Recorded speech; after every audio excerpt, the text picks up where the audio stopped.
আমি দেখতে চাইলাম শয়তানটা কই। 40 পাউন্ড মিশরীয় পয়সা লাগলো জাদুঘরে ঢুকতে। আমরা ঢুকতেছি, ঢুকে দেখলাম শয়তান কই, গুড়ি সব জায়গায়, বিশাল জাদুঘর। জিজ্ঞেস করলাম আসলটা কই?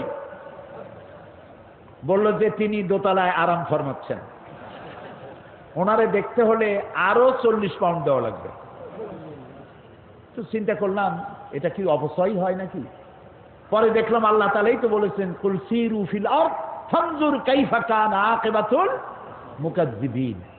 আমার দুনিয়া ঘোরো আর আমার সত্যের অস্বীকারীরা তাদের পরিণতি আমি কি করেছি চোখ দিয়ে দেখো। তো আল্লাহই তো কইছে দেখতে, যাই দেখে আসি। যাই দেখলাম গ্লাসের বক্সের ভিতরে মিস্টার ফেরাউন চিতই শুয়ে রয়েছে।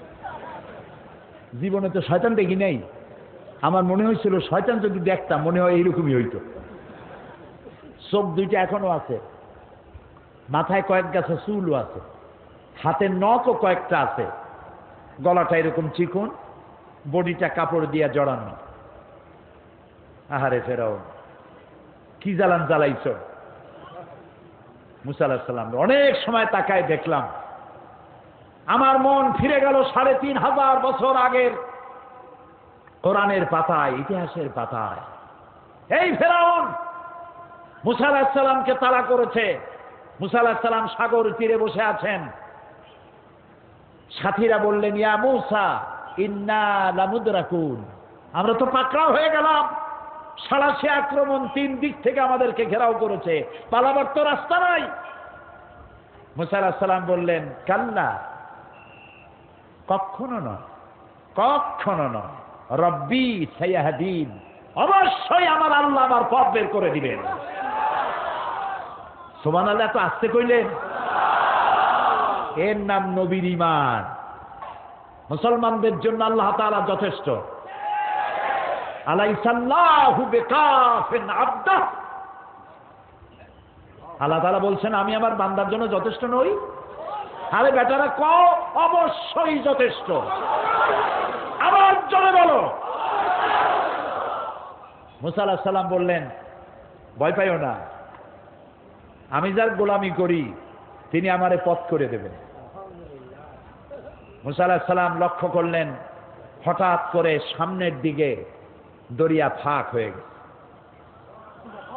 পানি প্রাচীর হয়ে গেছে, মাঝখান দিয়ে রাস্তা তৈরি হয়ে গেছে সাগরের মধ্য দিয়া। মুসা আলাইহিস সালাম তার দলবল নিয়ে রওনা করলেন। মাঝখানে এসেছেন ফেরাউন তার দলবল নিয়ে। দরিয়ার পাশে এসে দেখে, মাশাআল্লাহ, এ তো গ্র্যান্ড ট্রাঙ্ক রোড। ও মনে করছে ওর বাজানের তৈরি করে রাস্তা। দলবল নিয়ে ঢুকলো। ও যখন মাঝখানে, আল্লাহ মুসা আলাইহিস সালাম উঠাই দিয়েছেন ওপার, ঠিক জায়গা মতো গেছে।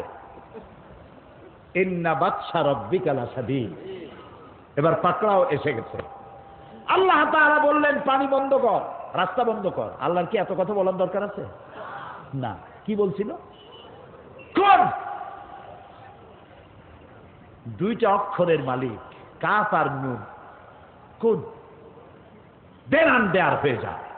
ফায়াকুন, ইনফিনিট পাওয়ার, সীমাহীন শক্তির মালিক, যা খুশি তাই করেন।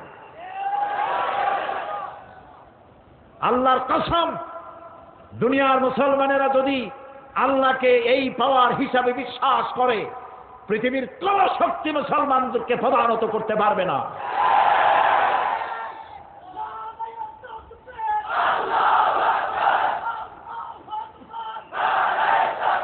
বাস, রাস্তা বন্ধ হয়ে গেল। সাথী সঙ্গী যা ছিল কয়েক সুবনির মধ্যে শেষ। এখন ফেরাউন একা সাগরের উত্তাল ঢেউয়ের মধ্যে একবার নিচে চলে যায়, আবার উপরে ভেসে ওঠে। পানি খাইতে খাইতে পেট গেছে পটকা মাছের সাইজ হইয়া। ফেরাউন দেখলো আর তো উপায় নাই। ফেরাউন বলছে, আমানতু আন্নাহু লা ইলাহা ইল্লাল্লাযী আমানাত বিহি বানু ইসরাঈল। ও আল্লাহ, আমি ঈমান আনলাম ওই ইলাহের উপরে যার উপরে ঈমান এনেছে বনি ইসরাঈলেরা। আল্লাহরে বুঝাইতেছে যে তুমি যদি না বোঝো তাহলে তুমি এভাবে বোঝো যে বনি ইসরাইলেরা যে আল্লাহর উপর ঈমান আনছে আমি কিন্তু সেই আল্লাহর উপর ঈমান আনছি। ও আনা মিনাল মুসলিমিন, আর আমি তো মুসলমান আল্লাহ, এরপরেও তুমি আমার চুবাও কে? আল্লাহ তাআলা বলছেন আল আন, এখন ওয়াকাদ আসাইতা ক্বাবলু ওয়া কুনতা মিনাল মুফসিদিন। দেখেন আল্লাহ তাআলার বাচন ভঙ্গি কি সুন্দর। ফেরাউন বলতেছে আনা মিনাল মুসলিমিন, আমি হলাম মুসলমানদের একজন। আল্লাহ কয় ওয়া কুনতা মিনাল মুফসিদিন, তুই তো সন্ত্রাসী, কি আর মুসলমান, তুই তো সন্ত্রাসী। সারাটা জীবন আমার নবীকে জ্বালাইছো, আমার গোলামদেরকে জ্বালাইছো, বেটা তোরে আজ আমি ছাড়বো না, তোরে মারবো, তুই মরবি, তবে তোর শরীরটা বাঁচাবো। আলিয়াও মানুনা জি কাবে বাদানিক, আমি তোর শরীরটারে বাঁচায় দেব।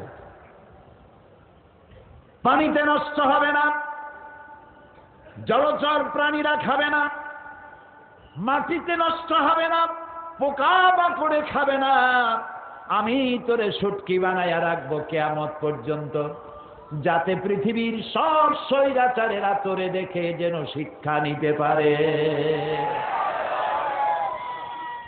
ওই আল্লাহ আছে না নাই? আরো জোরে বলো, সেই আল্লাহই আছে। বর্তমানে 90 ফেরাউন, 90 নমরুদ, পৃথিবীর নতুন নতুন স্বৈরাচার যারা হবে, আল্লাহ তাদের ইন্তেকাম নেওয়ার জন্য আমার আল্লাহ যথেষ্ট, ঠিক না?